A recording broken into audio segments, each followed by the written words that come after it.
But I'm getting old, my hearing ain't so good anymore. Did I hear you say Lucifer's teeth introduced the epidural, something like that? Yeah. You did say that. I'm proud of you, man. That's great.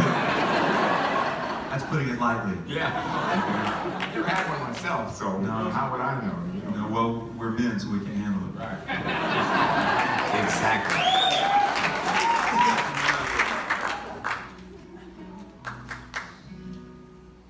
So, the whole songwriting thing, you know, it's a fascination to me because there's billions of songs written, you know, and most of them aren't very good.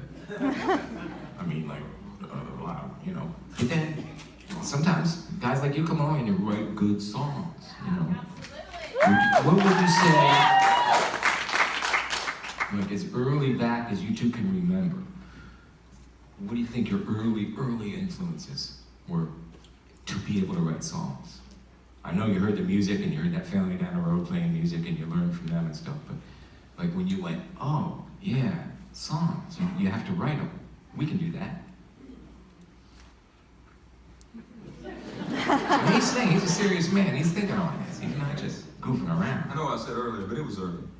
I said earlier in the day, but it was early in our life that we certainly believed that we could write songs. And, you know, when Seth was, 13, 14, me 18, 19, then we were writing songs that actually had, they weren't great, but they Who were you had- listening to? That was when we were starting to listen seriously to. I mean, we'd listen to Dylan, but we'd never Right. dug deep. Yeah. Neil Young, Bob Dylan, Tom Waits. Yeah.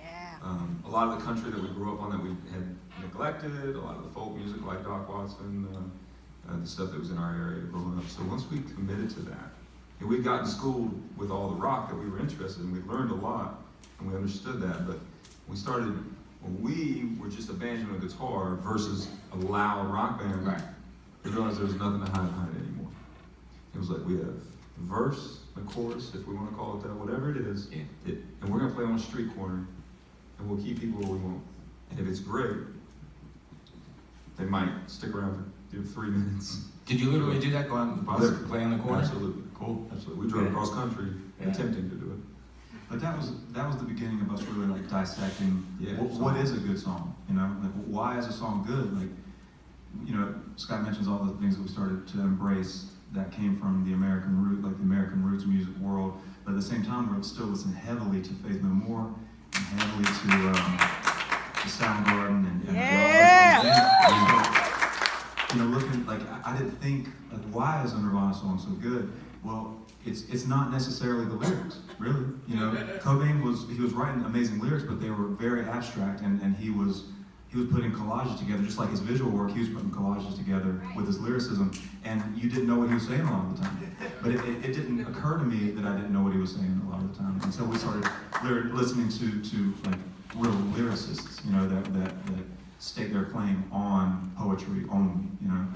So that was the beginning of really looking at it from kind of every angle. Like, well, this song is really good because of the power and because of the raw emotion, and this one over here is really good because I've never heard these words put together in this way that open up this concept, you know. Right. That was something that good country does. Good country music does. It tells a story. Or Simply, but powerful. simply. Yeah. We spent a day with Tom T. Hall years ago, and Tom T. was telling us, you know, it's getting it to be less words. That's what it's about. Yeah. You can write that long, you know, you can write that essay, but if you can put that essay in 4 stanzas, and it really hit, Yeah. it's hard to do. And we started holding ourselves accountable for it. You know, once going to what Seth was saying about the music we loved when we started dissecting it, which we loved. We don't dislike that abstract and obscure approach. We think it's valid and it's necessary. But we started kind of wondering, well, what have you got when you're on the street corner with just a guitar and a banjo? What have you got? You don't have feedback. Right. And if you say something that's too abstract and nobody really, You're not gonna hold them. then it's not gonna hold. They're gonna be like, okay.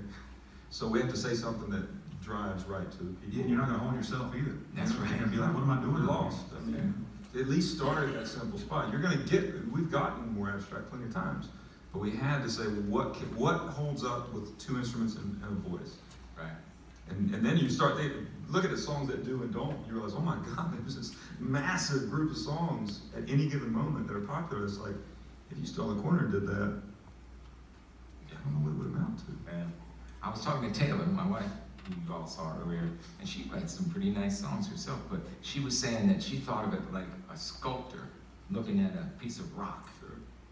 And if you're a songwriter and you look at that piece of rock and like, you know there's songs in there, but you gotta chip away the rock that you don't need and get down to the essence, you know? Like Lucinda Williams said, the essence. And in so many ways, our lives are the rocks.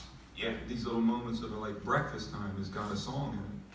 It's there, it's all there. There's probably more information than you need, but then finding it in there is just, it's really Breakfast, that's a songwriter. Yeah. Oddly enough, the song about breakfast time is called Breakfast Time. Uh-huh. You wouldn't have thought it. Makes sense to me.